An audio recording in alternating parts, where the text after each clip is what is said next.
आपली बायबल आपण उघडूया. सर्वप्रथम दुसरे इतिहास याचा 7वा अध्याय आणि याचं 14वं वचन आपण वाचणार आहोत. दुसरे इतिहास याचा 7वा अध्याय आणि याचं 14वं वचन मी वाचतो, आपण लक्ष देऊया. वचन सांगतं, तर माझे लोक ज्यांना मी आपले नाव दिले आहे त्या माझ्या लोकांनी दीन होऊन माझी प्रार्थना केली आणि माझ्या दर्शनाची उत्सुकता घेऊन ते आपल्या दुष्ट मार्गावरून परावृत्त झाले, तर मी स्वर्गातून त्यांची वाणी ऐकून त्यांच्या पापांची त्यांना क्षमा करीन, नाहीसे करील. वाचलं पुढे 15 वचन म्हणतं, जी प्रार्थना या स्थानी करण्यात येईल तिच्याकडे माझे डोळे उघडे राहतील व माझे कान लागतील. या मंदिरी माझे नाव सर्वदा राहावे, सर्व काळ राहील, म्हणून मी हे निवडून पवित्र केले आहे. माझे नेत्र व माझे मन ही येथे सतत लागलेली राहील. प्रियांनो, प्रभू परमेश्वर हे का म्हणत आहे, हे का सांगत आहेत, हे समजण्यासाठी आम्हाला थोडं मागं जावं लागेल. याच पुस्तकातलं 6व्या अध्यायामध्ये जर आपण गेलो तर 6व्या अध्यायामध्ये परमेश्वर त्याच्या प्रित्यर्थ शलोमोन राजा मंदिर बांधत आहे. परंतु हे मंदिर बांधण्याची मुभा दावीद राजाला झाली.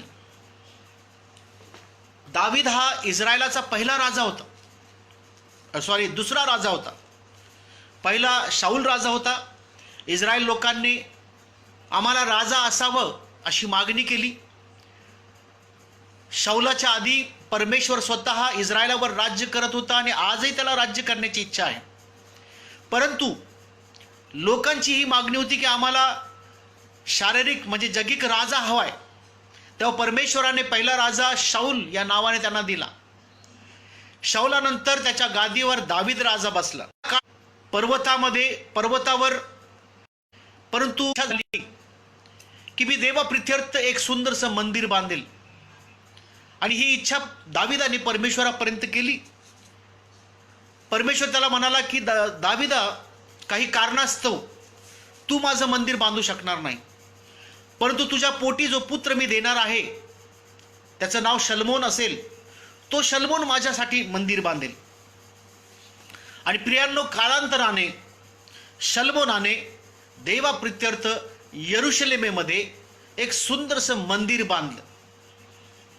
6व्या अध्यायामध्ये त्या मंदिराचं समर्पण करण्यासाठी शलोमोन राजाने अवघ्या इस्रायल लोकांना यरुशलेममध्ये एकत्र केलं. पूर्ण इस्रायल लोक, देवाचे आपले निवडलेले लोक यरुशलेम या ठिकाणी एकत्र येऊन मंदिराचं समर्पण करण्यासाठी एकत्र झाले. शलोमोन राजाने मंदिर समर्पण करण्याची विधी सुरुवात केली. आणि 6व्या अध्यायामध्ये जर तुम्ही वाचलं तर 22,000 बैल, 1,20,000 मेंढरं अशा प्रकारे त्याने देवाला अर्पण केली. होमार्पण, शांतीर्पण, पापार्पण, अन्नार्पण असे वेगवेगळे अर्पण शलोमोनाने देवाप्रित्यर्थ अर्पण केली. आणि मग त्यानंतर शलोमोनाने देवाकडे प्रार्थना केली की परमेश्वरा, हे मंदिर आज आम्ही तुला समर्पित करीत आहोत. या मंदिरामध्ये जो कोणी येऊन प्रार्थना करेल त्याची प्रार्थना तू ऐक. ज्या वेळेस इस्रायलमध्ये आणि जगामध्ये दुष्काळ पडेल आणि तो दुष्काळ नष्ट होण्यासाठी ज्या वेळेस लोक या मंदिरामध्ये येऊन तुझ्याकडे विनंती करतील, तर परमेश्वरा त्या दुष्काळ येतील, महामारी येतील, वेगवेगळ्या प्रकारचे रोग आणि आजार इस्रायलवर ज्या वेळेस येतील, त्या वेळेस जेव्हा तुझे लोक तुझी प्रार्थना करतील परमेश्वरा, तेव्हा त्यांची प्रार्थना तू ऐक, असं शलोमोनाने देवाकडे प्रार्थना केली. आणि ही प्रार्थना केल्यानंतर त्याने यज्ञ केला. प्रियांनो, 6व्या अध्यायामध्ये जे अर्पण शलोमोनाने केलं होतं त्याची महान अशी उपस्थिती उतरली. उपस्थिती उतरली की याजक लोक नव्हतं, ते प्रवेश करू शकत नव्हते, कारण देवाच्या उपस्थितीने फार एक घनदाट अशी त्याची त्या मंदिरामध्ये आली, एक मेघरूप आणि अवघ्या विनंती केली, त्याला उत्तर दिलं आणि परमेश्वर त्याला म्हणाला की शल्मोना, जे समर्पण मंदिराचं तुम्हाला माझ्यासाठी केलेलं आहे, जे मंदिर तुम्हाला समर्पित केलेलं आहे, जे अर्पण तू जी प्रार्थना केलेली आहे शल्मोना, ती प्रार्थना मी ऐकेल. तेव्हा 14वं वचन आम्हाला पाहायला मिळतं. तेव्हा तो म्हणतो, तर माझे लोक ज्यास मी आपले नाव दिलेलं आहे दीन होतील, नम्र होतील, माझी प्रार्थना करतील, माझं मुख शोधण्यासाठी ते जेव्हा उत्सुक राहतील, आपले दुष्ट मार्ग सोडतील, तेव्हा स्वर्गातून मी त्यांची वाणी ऐकेल, त्यांना प्रार्थनेचं मी उत्तर देईल, त्यांची क्षमा करील आणि त्यांच्या देशातून सर्व क्लेश मी नाहीसे करील, असं परमेश्वराचं वचन सांगतं. या ठिकाणी 5 गोष्टी परमेश्वर डिमांड करत आहे.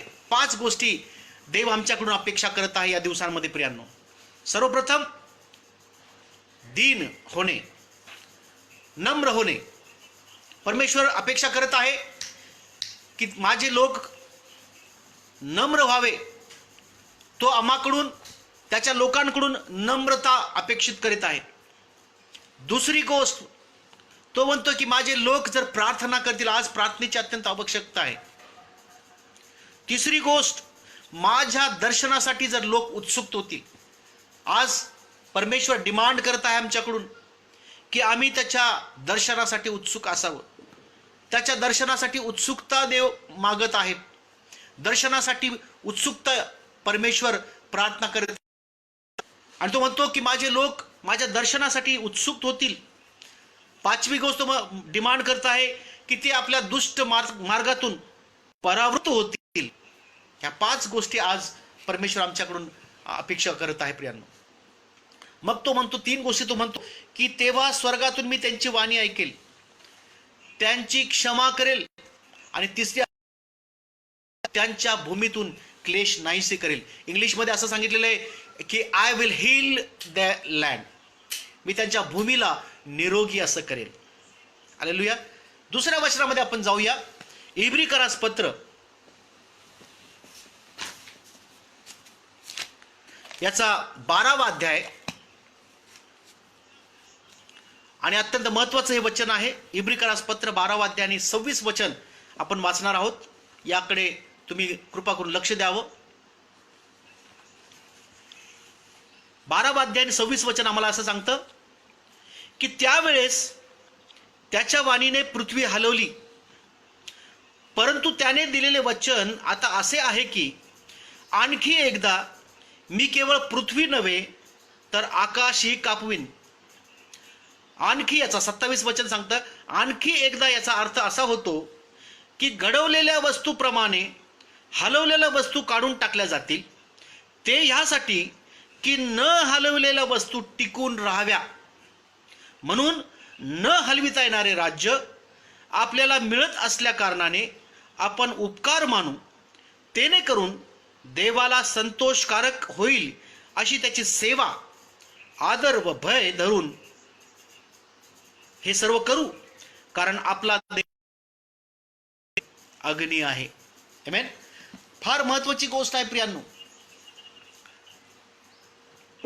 आज आम्ही पाहत आहोत की संपूर्ण जग या कोरोना व्हायरसमुळे हादरलेलं आहे, हलवलेलं आहे.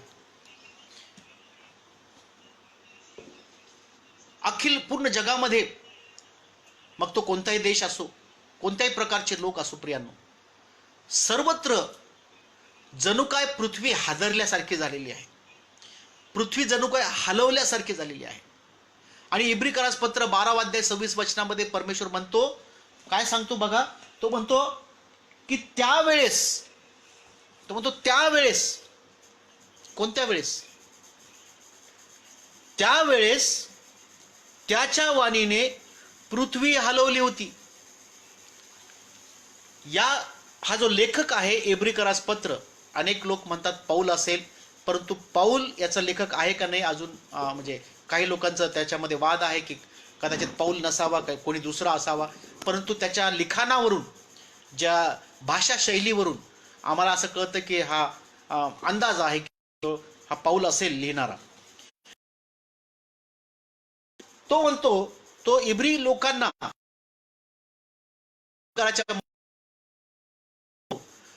आणि तो सांगतो की त्यावेळेस त्याच्या वाणीने पृथ्वी हलवली गेली होती, परंतु आज देवाचं वचन आलेलं आहे की मी आणखी एकदा केवळ पृथ्वीच नाही तर आकाशही हलवणार आहे. आपण बघणार आहोत की कशा प्रकारे परमेश्वराने त्या काळामध्ये पृथ्वी हलवली होती. त्यावेळेस म्हणजे कोणत्या वेळेस हे जाणून घेण्यासाठी प्रियांनो आम्हाला इतिहासामध्ये जावं लागेल. इतिहासामध्ये निर्गम याचा 19 अध्याय, निर्गम एक्सेडस चॅप्टर 19, हे 19व्या अध्यायामध्ये जर तुम्ही गेला तर तुम्हाला पाहायला मिळेल की ज्या प्रकारे ज्यावेळेस परमेश्वराने इस्रायली लोकांना मिस्र देशाच्या दास्यगृहातून, फारोच्या तावडीतून 10 प्रकारच्या महामारी पाठवून, आणि विशेष करून त्यामधली शेवटली जी महामारी होती की एक मोठा प्लेग, एक मोठी महामारी मिस्रावर येईल, आणि ती महामारी मिस्रावर आल्यानंतर त्यातून कशा प्रकारे परमेश्वर आपल्या इस्रायल लोकांना बाहेर काढेल. आणि आम्हा सर्वांना माहिती आहे वलांडन सण त्यासाठीच इस्रायल लोक आजही पाळतात. परमेश्वराने त्यांना आज्ञा केली होती की आपल्या दाराच्या कपाळपट्टीवर निष्पाप कोकऱ्याचं रक्त त्यांनी लावावं आणि दार बंद करून घराच्या आतमध्ये त्यांनी राहावं. आणि त्या रात्री, मध्यरात्री जेव्हा मरणाचा दूत त्या मिस्राहून जाईल, तेव्हा ज्यांच्या घराच्या दाराच्या कपाळपट्टीवर कोकऱ्याचं रक्त असेल त्यांच्या घरातील कोणीही प्रथम जन्मलेला मरणार नाही. आणि त्या लोकांना सोडून, इस्रायली लोकांना सोडून, किंवा ज्या लोकांच्या दाराच्या कपाळपट्टीवर कोकऱ्याचं होतं त्या घरांना सोडून मिस्रामधील प्रत्येक घरातील प्रथम जन्मलेला, मग तो मनुष्याचा प्रथम जन्मलेला असो किंवा जनावरांमधील प्रथम जन्मलेला असो, ह्या सर्वांचा संहार त्या ठिकाणी त्या मरणाच्या दूताने त्या रात्री केलं. आणि अशा प्रकारे परमेश्वराने एक दहशत निर्माण केली फारो राजामध्ये. आणि मग ही शेवटली महामारी पाहून फारो राजाने इस्रायली लोकांना मोशेच्या अध्यक्षतेखाली काढून टाकले. त्यांना म्हटलं की लवकर आमचा हा देश सोडा. अशा प्रकारे त्या गुलामगिरीतून, त्या फारोच्या गुलामगिरीतून परमेश्वराने त्यांची सुटका केली. मोशेच्या अध्यक्षतेखाली हे सर्व 6 लाख पुरुष, अनेक स्त्रिया, त्यांची मुलं, त्यांचे धनसंपत्ती आणि कितीतरी गुरे, ढोरे, शेरडे, मेंढरे हे सर्व घेऊन, केवळ 6 लाख पुरुष होते. त्यांच्या 6 लाख पत्नी, 12 लाख आणि कमीत कमी 2 मुलं जरी धरले तर बरेच लोक त्या ठिकाणी होते. 20, 25, 24, 30 लाख पर्यंत असतील आम्हाला ठाऊक. आणि परमेश्वराने त्यांना बाहेर नेलं. चालत असताना परमेश्वराने त्यांना आज्ञा केली आणि त्यांना अभिवचन दिलं की मिस्राच्या दास्यगृहातून जेव्हा तुम्ही निघाल तेव्हा तुम्हाला मी वतन दाखल देशामध्ये घेऊन जाईल. आणि त्या वतन दाखल देशाकडे जात असताना मध्येच वाटेमध्ये त्यांना सिनाय पर्वत भेटला. 19व्या अध्यायामध्ये ज्यावेळेस आम्ही येतो तेव्हा आम्हाला कळतं की परमेश्वर मोशेला म्हणाला की तू पर्वतावर ये, मला तुझ्याशी काही बोलायचं आहे. जेव्हा मोशे पर्वतावर गेला, 3ऱ्या दिवशी जेव्हा परमेश्वराने मोशेने सर्व इस्रायल लोकांना त्या पर्वताच्या अवतीभोवती गोळा केलं आणि परमेश्वराने त्यांना सांगितलं की कोणीही त्या पर्वताला शिव सुद्धा नाही. आणि मग अकस्मात एक मोठा मेघगर्जना झाली, एक मोठा भूकंप झाला, एक मोठा हादरा बसला. सिनाय पर्वत पूर्णपणे हलवल्या गेला आणि परमेश्वर त्या ठिकाणाहून खाली उतरला. आणि परमेश्वराने इस्रायल लोकांशी जे 3 दिवसापर्यंत स्वतःला शुद्ध करीत होते त्यांच्याशी परमेश्वर बोलला. 3 दिवसानंतर इस्रायल लोक त्या ठिकाणी एकत्र झाले आणि परमेश्वर त्यांच्याशी बोलला. त्या काळामध्ये परमेश्वराची उपस्थिती एवढी महान प्रकारे, एवढी भयावह त्या ठिकाणी आली प्रियांनो, की अख्खा सिनाय पर्वत हादरू लागला. लोक भयभीत झाले आणि ते म्हणाले की बस करा, तो नाद, तो करण्याचा नाद, ते भूमिकंप, ते हलवणे आम्हाला आता सहन होत नाही. एवढंच नाही, मोशे सुद्धा म्हणाला की परमेश्वरा माझ्यापासून मला सुद्धा तुझी उपस्थिती सहन होत नाही. एवढी महान उपस्थिती परमेश्वराची त्या पर्वतावर आली होती प्रियांनो.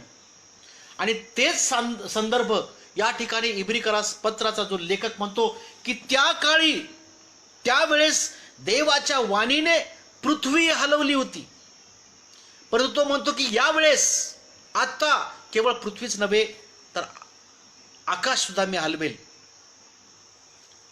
Praise Lord. तो संदर्भ तो या ठिकाणी देत आहे. का हलवत आहे परमेश्वर? आज आम्ही पाहतो कोरोना व्हायरसमुळे पृथ्वी अक्षरशः हलवली गेलेली आहे.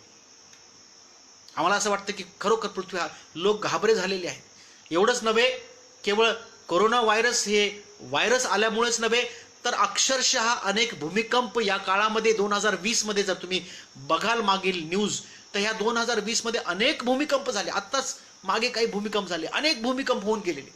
पृथ्वी हादरलेली आहे. 2020 सुरू झालं आणि पृथ्वी हादरलेली आहे. परमेश्वराने पृथ्वी हादरलेली आहे. आता 27 वचनामध्ये याच अध्यायाच्या का Y there is a shaking, यासाठी की तो म्हणतो की ज्या हलवल्या जाणाऱ्या गोष्टी आहेत त्या निघून जाव्या. Which is shakable can be removed and that which is unshakable should remain and should grow. परमेश्वर का पृथ्वी हलवत आहे, परमेश्वर का आकाश हलवत आहे, यासाठी 27 वचन सांगतं, यासाठी परमेश्वर हे सर्व हलवत आहे, आकाश आणि पृथ्वी हलवत आहे. कारण ह्या पृथ्वीवर ज्या काही हलवल्या जाणाऱ्या गोष्टी आहेत, विच एव्हर इज शेकेबल, ते निघून जावं, ते नष्ट व्हावं, यासाठी परमेश्वर पृथ्वी हलवत आहे. अशा कोणत्या गोष्टी आहेत प्रियांनो की ज्या हलवल्या जाऊ शकतात? मी तुम्हाला सांगतो, एकच गोष्ट आहे आणि ती म्हणजे सैतानाचं राज्य. The kingdom of devil is shakable. सैतानाचं राज्य हलवल्या जाणारं राज्य आहे, परंतु जात नाही. देवाचं राज्य न हलवणारं राज्य आहे. It is unshakeable kingdom of God. Hallelujah. It is unshakeable kingdom of God. न हलवल्या जाणारं देवाचं राज्य आहे प्रियांनो. सैतानाचं राज्य हे हलवल्या जाणारं राज्य आहे. आणि म्हणून परमेश्वर म्हणतो की ह्या 2020 मध्ये यासाठी मी पृथ्वी हलवत आहे की जे हलवल्या जाणारं आहे, जे सैतानाचं राज्य आहे ते निघून जावं. कोणतं आहे सैतानाचं राज्य? सैतानाचं राज्य कशाने भरले? दुष्टतेने भरलेलं आहे, व्यभिचाराने भरलेलं आहे, चोरीने भरलेलं आहे, मूर्तीपूजेने भरलेलं आहे, राग, तट, फुटी, मतभेद, वैर, कलह, जातीवाद, जातीभेद, सर्व प्रकारच्या दुष्ट अमंगळ गोष्टी, वेगवेगळ्या प्रकारचा भ्रष्टाचार, सर्व अनैतिक गोष्टी, सर्व घाणेरड्या गोष्टी, सर्व प्रकारच्या मूर्तीपूजा, देवाला न मानणं, देवासमोर नम्र न होणं, कोमटपणा, ह्या सर्व गोष्टी मिळून सैतानाचं राज्य बनतं. आणि ह्या हलवल्या जाणाऱ्या गोष्टी आहेत. परमेश्वर ह्या गोष्टी ज्या सैतानापासून आहे त्या सर्व काढून टाकण्यासाठी ही पृथ्वी तो हलवत आहे. That's why this shaking has come. परंतु तुम्ही आणि मी देवाच्या राज्यामध्ये आहोत. तुमच्यामध्ये आणि माझ्यामध्ये, मी देवाच्या लोकांसोबत बोलत आहे, तुमच्यामध्ये आणि माझ्यामध्ये देवाचं राज्य आहे. तुम्ही आणि मी त्या देवाच्या राज्यामध्ये आहोत. We are in the kingdom of God and that kingdom which is unshakeable. ते राज्य जे कधीही न हलवणार आहे. वाचा 27 वचन काय म्हणतं. 27 वचन म्हणतं, आणखी एकदा त्याचा अर्थ असा होतो की घडवलेल्या वस्तूप्रमाणे हलवलेल्या वस्तू काढून टाकल्या जातील. ज्या गोष्टी हलवलेल्या आहेत त्या काढून टाकल्या जातील. ते ह्यासाठी की न हलवलेल्या वस्तू टिकून राहाव्या. जे कधी हलवल्या जाणार नाहीत ते टिकून राहण्यासाठी परमेश्वर हे सांगतो. म्हणून 28 वचन बघूया. म्हणून न हलविता येणारे राज्य आपल्याला मिळत असल्या कारण आम्हाला ते मिळालेलं आहे. काय सांगतं परमेश्वराचं वचन 28 वचन? आम्ही कोणत्या राज्यामध्ये आहोत? न हलवता येणारं, न हलविता येणारे राज्य हे देवाचं राज्य आहे. ते आम्हाला मिळत आहे. Praise the Lord.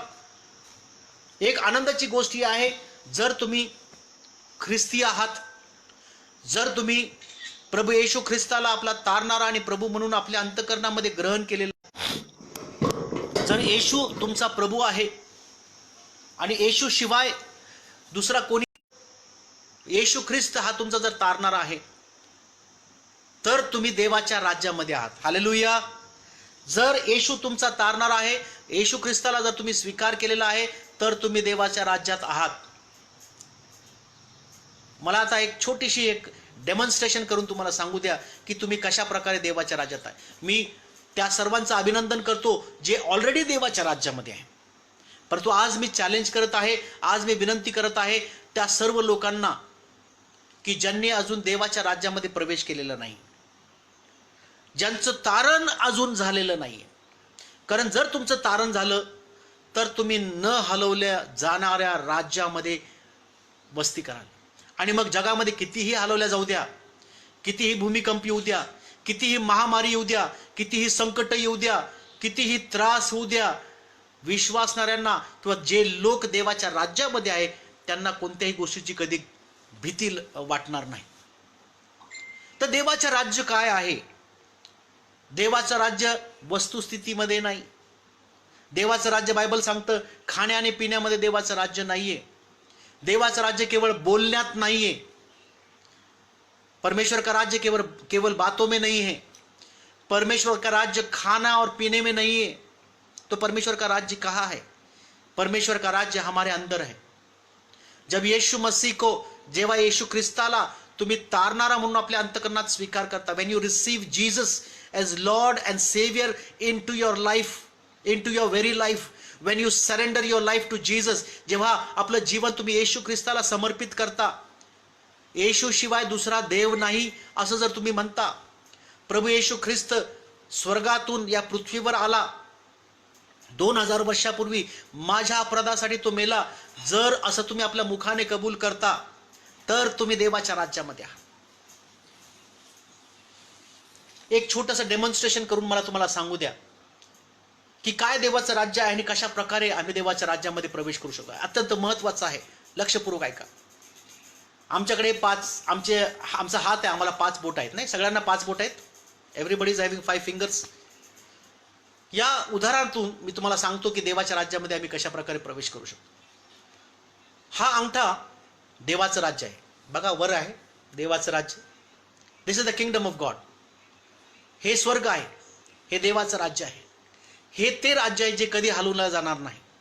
Unshakeable kingdom of God. इब्रिकरसपत्र 12 अध्याय आणि 26-27 वचनाप्रमाणे this is the kingdom of God. ये वो परमेश्वर का राज्य है. दूसरं बोट, ये आप और मैं हूं. हे तुम्ही आहात, हा मनुष्य आहे, मानव. हे देवाचं राज्य आहे. कोणासाठी आहे? त्या सर्वांसाठी आहे ज्यांनी येशू ख्रिस्ताला आपला प्रभू आणि तारणारा म्हणून स्वीकारले. उनके लिए ये परमेश्वर का राज्य है. ये उंगली क्या बताती है? ये उंगली बताती है मनुष्य क्या है. मनुष्य परमेश्वर की निर्मिति है, आप और मैं. और मनुष्य क्या है? ये मनुष्य पापी है. दूसरी बात, हम परमेश्वर की निर्मिती आहे, आम्ही देवाची निर्मिती आहोत. दुसरं, आम्ही पापी आहोत.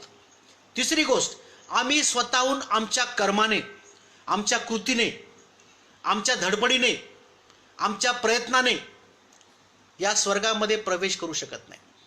हे स्वर्ग, हे देवाचं राज्य, इथे परमेश्वर आहे, इथे देवाचं सिंहासन आहे, इथे परमेश्वर स्वतः वस्ती करतो, देव स्वतः या ठिकाणी आहे. हे फ्री आहे, मुफ्त आहे, फुकट आहे. हा मनुष्य आहे, देवाची निर्मिती आहे, पापी आहे, स्वतःहून स्वतःचा बचाव करू शकत नाही. स्वतःच्या कर्मामुळे, धडपडीमुळे, परिश्रमाने तो या स्वर्गाच्या राज्यात जाऊ शकत नाही. देवाची इच्छा आहे की ह्या मनुष्याने या स्वर्गाच्या राज्यात जावं. तिसरं बोट, मोठं, सर्वात मोठा या स्वर्गामध्ये आहे. हा परमेश्वर, त्याचं सिंहासन या स्वर्गात आहे. दयाळू आहे, तो न्यायी आहे. त्याची इच्छा आहे की ह्या पापी मनुष्याने या स्वर्गात जावं. या देवाची इच्छा आहे की या मनुष्याने या स्वर्गामध्ये जावं, प्रवेश करावा. परंतु मनुष्य पापी असल्या कारणाने या स्वर्गात जाऊ शकत नाही. मग या देवाने काय केलं? या देवाने हे जे बोट आहे प्रभू येशू ख्रिस्त, सर्वात महत्वाचं बोट, याला आम्ही रिंग फिंगर म्हणतो. ह्याच बोटामध्ये लग्नाची अंगठी घालतात. ती अंगठी जे प्रेमाचं प्रतीक आहे ती अंगठी याला बोटामध्ये घालतात. प्रभू येशू ख्रिस्तासोबत आम्ही वांगनिश्चय केलेला आहे. त्याची मंडळी, त्याची चर्च हे प्रभू येशू ख्रिस्ताचे वधू आहे. आणि म्हणून या बोटाला येशू ख्रिस्ताचं प्रतीक दिले. हा येशू ख्रिस्त, ह्या देवाने काय केलं की ह्या मनुष्याला या स्वर्गामध्ये जाण्यासाठी ह्या देवाने आपला पुत्र प्रभू येशू ख्रिस्त याला या पृथ्वीवर पाठवलं. हालेलुया. प्रभू येशू ख्रिस्त याला या जगात पाठवलं यासाठी की येशू ख्रिस्ताने आपला प्राण त्या क्रूसावर द्यावा, जेणेकरून हा मनुष्य आपल्या पापामुळे या स्वर्गात जाऊ शकत नाही. या मनुष्याचे सर्व पापांची क्षमा हा प्रभू येशू ख्रिस्त स्वतःवर घेऊ. आणि त्यांनी घेतलं आजपासून 2000 वर्षापूर्वी. या मनुष्याचे, आम्हा सर्व लोकांचे पाप प्रभू येशू ख्रिस्ताने स्वतःवर घेतले. तो पापी नाहीये, आम्ही पापी आहोत. हे पाप त्याने आपल्यावर घेतले. प्रभू येशू ख्रिस्त स्वतः पाप झाला. He became sin for us. आणि त्याने आम्हाला या स्वर्गामध्ये जाण्याचा मार्ग मोकळा केला. हे शेवटलं बोट विश्वासाचं बोट आहे. छोटासा बोट आहे, छोटासा विश्वास, मोहरीच्या दाण्या एवढा विश्वास. जर आम्ही देवाच्या ह्या प्रेमावर विश्वास ठेवतो, या देवाच्या प्रेमाचा आम्ही स्वीकार करतो आणि त्याने आमच्यासोबत केलेला करार, आपला पुत्र प्रभू येशू ख्रिस्त जो आमच्यासाठी क्रूसावर मेला, ज्याने आपलं रक्त सांडवलं, आपला प्राण दिला, त्याच्यावर जर आम्ही विश्वास ठेवतो तर हा मनुष्य या स्वर्गाच्या राज्यामध्ये, या अनशेकेबल किंगडम मध्ये नेहमी जाईल. हालेलुया. आम्हाला काय करायचं आहे? छोटासा विश्वास, स्मॉल फेथ, छोटासा विश्वास ठेवायचा. मी त्या लोकांशी बोलत आहे ज्यांचं अजूनही या स्वर्गाच्या राज्यामध्ये, या न हलवता येणाऱ्या देवाच्या राज्यामध्ये प्रवेश त्यांचा जर झाला नसेल, तर त्यांना आज मी आव्हान करत आहे, चॅलेंज करत आहे प्रियांनो, की आम्ही सर्वजण पापी आहोत.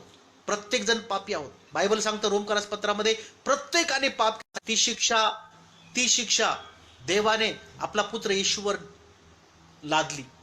आम्हाला काय करायचंय? आम्हाला फक्त विश्वास ठेवायचा. जर आम्ही विश्वास ठेवतो तर आम्ही ख्रिस्ता समान होतो. आमच्या पापांची क्षमा आम्हाला होते आणि आम्ही ह्या अनशेकेबल किंगडम मध्ये, ह्या न हलवता येणाऱ्या राज्यामध्ये आम्ही प्रवेश करू शकतो. देवाची इच्छा आहे की कोणाही मनुष्याचा नाश होऊ नये. त्याची उत्कट इच्छा आहे. नरक परमेश्वराने मनुष्यासाठी तयार केलेला नाही, तो सैतानासाठी आहे. परमेश्वराने तुमच्यासाठी, माझ्यासाठी, अवघ्या जगातील मनुष्य प्राण्यासाठी फक्त स्वर्ग निर्माण केलेला आहे. अनशेकेबल किंगडम तयार केलेलं आहे. न हलवता येणारं राज्य तयार केलेलं आहे. आणि त्याची इच्छा आहे की ह्या मनुष्याने ह्या राज्यामध्ये जावं. प्रियांनो, आज मी त्या लोकांशी बोलत आहे ज्यांनी अजूनही येशू ख्रिस्ताला आपला तारणारा आणि प्रभू म्हणून स्वीकार केलं नाही. त्याने आमच्यासाठी केलेल्या कृत्यांचं त्यांनी कौतुक केलं नाही किंवा त्याचे आभार मानले नाही. फक्त देवाची इच्छा आहे की आम्ही विश्वास, हे शेवटलं बोट, फक्त विश्वास ठेवा. आमच्या देवाला नारळ, अगरबत्ती, मेणबत्ती, फुलं, हार याची काही गरज नाही. पायी कुठेतरी लांब डोंगरावर अनवाणी जावं किंवा फार मोठं परिश्रम करावे, फार मोठं कष्ट करावे, कारण ह्या सर्व कामाने आम्ही स्वर्गाच्या राज्यात जाऊ शकत नाही. प्रार्थना करणे, बायबल वाचणे हे गरजेचं आहे, आम्ही करू शकतो. पण सर्वात महत्त्वाचं प्रभू येशू ख्रिस्त किंवा परमेश्वर आमच्याकडून अपेक्षा करतो तो म्हणजे फक्त येशू ख्रिस्तावर विश्वास ठेवणे. त्याने तुमच्या आणि माझ्यासाठी जे काही केलं, आणि म्हणून एकच गोष्ट तुम्ही करावी आणि ती म्हणजे येशू ख्रिस्तावर विश्वास ठेवायचा आहे. येशूवर विश्वास ठेवा. त्याने तुमच्या आणि ठेवलेले आहे त्याचा स्वीकार करा.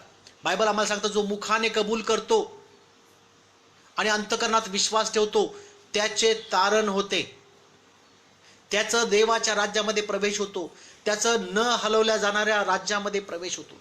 इब्री लोकास पत्र 12 अध्याय आणि 26, 27, 28 वचनाप्रमाणे आम्हाला त्याचा स्वीकार करायचा. प्रभू येशू ख्रिस्ताचा तारणारा आणि प्रभू म्हणून स्वीकार करायचा आहे. जर तुम्ही त्याचा स्वीकार केला तर निश्चित ह्या अनशेकेबल किंगडम मध्ये तुम्ही जाल. मी विनंती करतो अजूनही ज्यांनी येशू ख्रिस्ताचा स्वीकार केला नाही, जे येशूला ओळखत नाही, त्यांच्यासाठी आज आता मी प्रार्थना करणार आहे प्रियांनो. जर तुम्ही आहात आणि तुमची इच्छा आहे की ह्या न हलवता येणाऱ्या राज्यामध्ये तुम्ही असावं, येशूच्या राज्यामध्ये तुम्ही असावं, अशी जर तुमची इच्छा असेल तर यावेळेस तुम्ही आपले डोळे झाका, आपल्या मानाला वा, नम्रतेने प्रभूच्या समोर या आणि मी तुमच्यासाठी प्रार्थना करतो.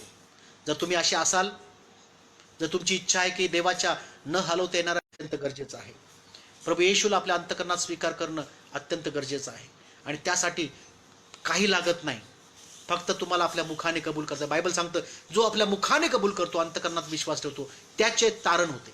तुम्हाला 2 मुखाने कबूल करा. तुमच्या मुखाने कबूल करण्यासाठी तुम्हाला माझ्या मागे ही प्रार्थना म्हणायची. आपले डोळे बंद करा, आपल्या मानाला वा, नम्रतेने अंतःकरणात विश्वास ठेवा आणि माझ्या मागे ही प्रार्थना म्हणा. प्रभू येशू, मी तुझे आभार मानतो, मी तुझी स्तुती करतो, मी तुझी स्तुती करतो. माझ्या मागे बोला. मी तुझा स्वीकार करतो, मी आभार मानतो की मी तू माझ्या पापांसाठी आजपासून 2000 वर्षापूर्वी काल्वरीच्या क्रूसावर गेला. 2000 वर्षापूर्वी देवाचा कोकरा होऊन आपला प्राण त्या क्रूसावर दिलास, आपलं रक्त त्या क्रूसावर अर्पण केलंस आणि त्या तुझ्या बलिदानामुळे जर मी विश्वास ठेवतो तर माझ्या पापांची मला क्षमा होते. हा विश्वास मी ठेवतो.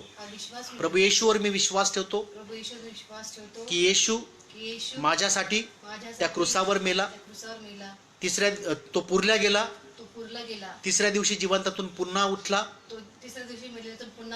आज स्वर्गामध्ये आहे आणि जिवंतांचा मेलेल्यांचा न्याय करण्यासाठी या पृथ्वीवर पुन्हा येणार आहे. त्यावर मी विश्वास ठेवतो. प्रभू येशू, आज तुझ्यावर मी विश्वास ठेवतो. माझ्या पापांची मला क्षमा कर, माझे पाप मल काढ, मला धुवून शुद्ध कर, माझं नाव जीवनी पुस्तकामध्ये लिही, माझा स्वीकार कर. आज माझा प्रभू, माझा येशू, माझा तारणारा या रूपाने माझा स्वीकार कर, येशूच्या नावाने. Amen, amen, amen. Praise lord. Congratulation. अंतःकरणात विश्वास ठेवून जर तुम्ही ही प्रार्थना केली असेल तर तुमचं तारण निश्चित झालेलं आहे. अनशेकेबल किंगडम मध्ये, न हलवता येणाऱ्या राज्यामध्ये आज तुमचा प्रवेश झालेला आहे. तुमचं अभिनंदन असो. प्रभू तुम्हाला आशीर्वादित करू. या आपण प्रार्थना करूया. माझ्याकडे अजून 10 मिनिटं आहेत. आपण या 10 मिनिटामध्ये आपण आमच्या राज्यासाठी, महाराष्ट्रासाठी प्रार्थना करणार आहोत. सर्वजण जे कोणी बघत आणि माझ्यासोबत तुम्ही सहमत व्हा. सर्वजण मिळून प्रार्थना करूया आमच्या राज्यासाठी. Thank you Lord. धन्यवाद येशू. स्तुती हो प्रभू. Thank you Lord. प्रभू, आम्ही तुझ्या अनमोल वचनाबद्दल तुझी उपकार स्तुती करतो. दुसरे राजे 7 अध्याय 14 वचनामध्ये तू आम्हाला सांगतोस की माझे लोक, ज्यांना मी आपल्या नावाने बोलवलेले आहे, जे ख्रिस्ती म्हणवले गेलेले लोक आहेत, ते जर नम्र होऊन प्रार्थना करतील तर स्वर्गातून मी त्यांची प्रार्थना केली. आज प्रभू, आम्ही सर्व तुझे लोक नम्र होतो. नम्र होऊन आज तुझ्याकडे आम्ही प्रार्थना करत आहोत. आमच्या भूमीसाठी आम्ही मध्यस्थी करत आहोत, आमच्या राज्यासाठी आम्ही मध्यस्थी करत आहोत, आमच्या देशासाठी आम्ही मध्यस्थी करतो. कारण तू म्हणतोस की माझे लोक जर नम्र होऊन जर प्रार्थना करतील, मी त्यांची प्रार्थना करेन, त्यांची भूमी मी आशीर्वादित करेन, त्यांचं राज्य मी आशीर्वादित करेन. आज प्रभू, आम्ही महाराष्ट्रासाठी प्रार्थना करत आहोत, आमच्या राज्यासाठी आम्ही प्रार्थना करत आहोत. प्रभू येशूच्या नावाने फादर वी प्रे. पिता, आम्ही प्रार्थना करता आहोत. हम प्रार्थना करते हमारे राज्य के लिए यीशु मसीह के नाम से. आज मिस्टर उद्धव जी ठाकरे साहब के लिए हम प्रार्थना करते हैं. आमचे मुख्यमंत्री उद्धव ठाकरे साठी प्रार्थना करतो. त्यांना तू आशीर्वादाने भर, त्यांच्यावर तुझी कृपा दे. हे राज्य चालवण्यासाठी आणि योग्य तो निर्णय घेण्यासाठी त्यांना तू सहाय्य दे. त्यांना बुद्धी आणि ज्ञान तू दे प्रभू. त्याचप्रमाणे त्यांच्यासोबत उपमुख्यमंत्री आणि सर्व मंत्रिमंडळ जे महाराष्ट्र राज्याला चालवत आहेत, त्या सर्व कॅबिनेट मेंबरसाठी पूर्ण मंत्रिमंडळासाठी मी प्रार्थना करत आहोत. In the name of Jesus, येशूच्या नावाने प्रभू ह्या मंत्रिमंडळाला तू आशीर्वाद कर, जेणेकरून हे राज्य प्रभू ते बुद्धीने, ज्ञानाने आणि सामर्थ्याने चालवतील. तुझं वचन सांगतं की सर्व अधिकार हे वरून आलेले आहेत. तुझ्यापासून नाही असा कोणताही अधिकार नाही प्रभू. आणि म्हणून आमचे मुख्यमंत्री यांना तू आमच्या या राज्यामध्ये ठेवलेलं आहेस, ही तुझ्या योजनेमध्ये आहेत, त्यांना तू आशीर्वाद करतो प्रभू. त्याचप्रमाणे आमचं राज्य तू आशीर्वादित कर. आमच्या राज्यामध्ये प्रभू, भारतामध्ये सर्वात जास्त कोरोना बाधित लोक आहेत प्रभू राजा, त्या प्रत्येक व्यक्तीला तू प्रभू आशीर्वादित कर प्रभू. जे बाधित झालेले लोक आहे, हजारो लोक आमच्या राज्यामध्ये, त्यांना या पिढातून, या रोगातून तू मुक्त कर प्रभू राजा. जे संक्रमित झालेले आहेत, जे इन्फेक्टेड झालेले आहेत प्रभू राजा, जे ग्रह प्रभू तुझ्या हातामध्ये मी देत आहे, त्यांना तू निरोगी कर in the name of Jesus. Heal them Lord.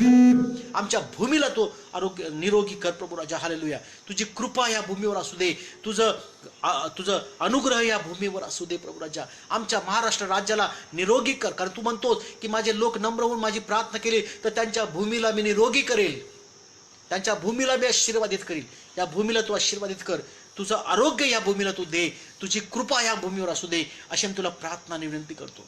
आमच्या पूर्ण महाराष्ट्र राज्यामध्ये जे लोक, विशेष करून आमच्या डॉक्टर्ससाठी, आमच्या नर्सेससाठी, ज्या वेगवेगळ्या दवाखान्यामध्ये वेगवेगळ्या ठिकाणी डॉक्टर्स आहेत, नर्सेस आहेत, त्या डॉक्टर्स आणि नर्सेससाठी मी प्रार्थना करतो प्रभू येशूच्या नावाने, की जे ते सेवा करतायत प्रभू, त्यांना तू आशीर्वादित कर.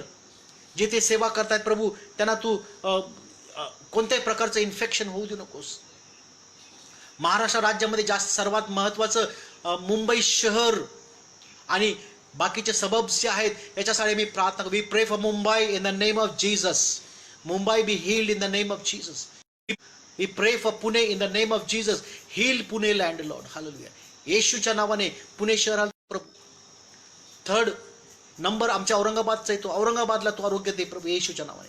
मुंबई, पुणे, औरंगाबाद आणि इतर सर्व जिल्हे प्रभू येशूच्या नावाने आम्ही आशीर्वादित करीत आहोत. तुझी कृपा तू दे. या सर्व जिल्ह्यांमध्ये, या सर्व राज्यामध्ये जे डॉक्टर्स आहेत, जे नर्सेस आहेत, जे मेडिकल अटेंडंट्स आहेत प्रभू राजा, मेडिकल लाईनमध्ये जे काही काम करतात त्या सर्वांना तुझी कृपा अनुग्रह दे. डॉक्टर्सच्या हाताला तू यश दे प्रभू राजा. जे पेशंट आहेत त्यांना तू आशीर्वादित कर, त्यांना तू निरोगी कर प्रभू. या संक्रमणातून त्यांना तू बाहेर काढ प्रभू राजा. हालेलुया. प्रभू मी प्रार्थना करतो, जे पोलीस कर्मचारी आहे त्यांनाही तू आशीर्वादित कर. कोविड अफेक्टेड जे लोक आहेत, ज्यांना संक्रमण झालेलं आहे, त्यांना तू आरोग्य दे.